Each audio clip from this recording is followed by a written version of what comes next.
Good morning students. कैसे हैं आप सभी? मैं उम्मीद करता हूँ आप सभी बहुत अच्छे होंगे। तो हमारे क्लास 8th के साइंस का चैप्टर फर्स्ट और उस चैप्टर का नाम है क्रॉप प्रोडक्शन एंड मैनेजमेंट। ठीक है, तो उसका जो चैप्टर फर्स्ट के इम्पोर्टेंट टॉपिक हमारा चल रहा है, फर्स्ट टॉपिक ये है agriculture practice. When the plants of the same kind, देखो क्या लिख रहा है, when the same plants of the same kind when the plants of the same kind are cultivated on one place or on a large scale, जब एक ही प्रकार के पौधों को बड़े स्तर पर उगाया जाता है तो इसे फसल कहते हैं। क्या कहते हैं भैया? फसल कहते हैं। तो फसल जैसे कि आपको पता होगा कि जैसे गेहूं की फसल होती है, ठीक है, जिसको बड़े गेहूं को जब बड़े स्तर पर बड़ी ज़मीन पर ज़्यादा क्षेत्रफल पर अगर उगा दिया जाता है तो उसे क्या कहते हैं? गेहूं की फसल कहते हैं।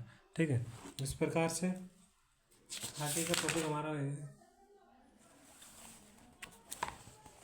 फसलें कितने प्रकार की होती है।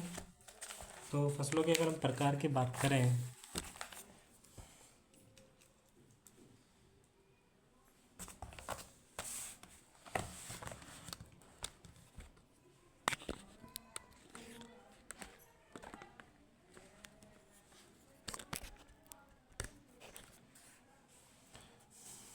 देखिए फसलों के प्रकार की अगर हम बात करने वाले हैं तो यहाँ पर लिख रहा है 2 प्रकार की फसलें होती हैं।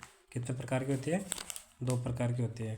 एक होता है खरीफ क्रॉप ऐसी होती है जिसको रेनी सीजन में बोया जाता है। कौन से सीजन में बोया जाता है खरीफ क्रॉप को? रेनी सीजन में बोया जाता है। और रेनी सीजन जो हमारे इंडिया में है जनरली सामान्यतः वो स्टार्ट होता है कहाँ से? जुलाई से लेकर के सितंबर तक। ठीक है, जुलाई से लेकर के सितंबर तक सितंबर तक ख़त्म होता है। उसके बाद में रबी की क्रॉप की अगर हम बात करें, rabi crop grow in the winter season. Rabi crop जो होती है विंटर सीजन में बोई जाती है। रबी क्रॉप जो होती है विंटर सीजन में बोई जाती है। उसके बाद में विंटर सीजन का जो टाइम पीरियड होता है वो अक्टूबर से मार्च तक का माना जाता है। ठीक है, तो इस दौरान क्या होता है? रबी क्रॉप को बोई जाती है। उसके बाद में इसके एग्जांपल्स की अगर हम बात करें तो ग्राम हो गया, पी हो गया, मस्टर्ड यानी कि सरसों हो गया, पी मतलब मटर, ग्राम मीन्स चना। ठीक है, और लिनसीड अरंडी, अलसी। ठीक है, लिनसीड होती है अलसी को कहते हैं। ठीक है, ये कुछ एग्जांपल्स थे क्रॉप्स के। ठीक है, तो उसके बाद में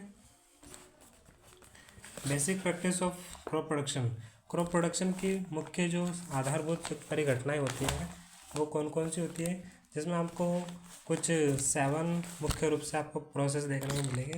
7 जो घटनाएं होती हैं, प्रैक्टिसेस जो होती हैं एग्रीकल्चर में, वो मुख्य रूप से शामिल की जाती हैं। जिसमें आपको पता है एग्रीकल्चर प्रैक्टिस में 7 जो preparation of soil, sowing, adding manure and fertilisers, irrigation हो गया, प्रोटेक्शन फ्रॉम वीड्स, खरपतवारों से बचाव करना, इरिगेशन मतलब सिंचाई होता है, और हार्वेस्टिंग मतलब होता है कटाई करना, और लास्ट में जब फसल तैयार हो जाती है तो उसका स्टोरेज किया जाता है।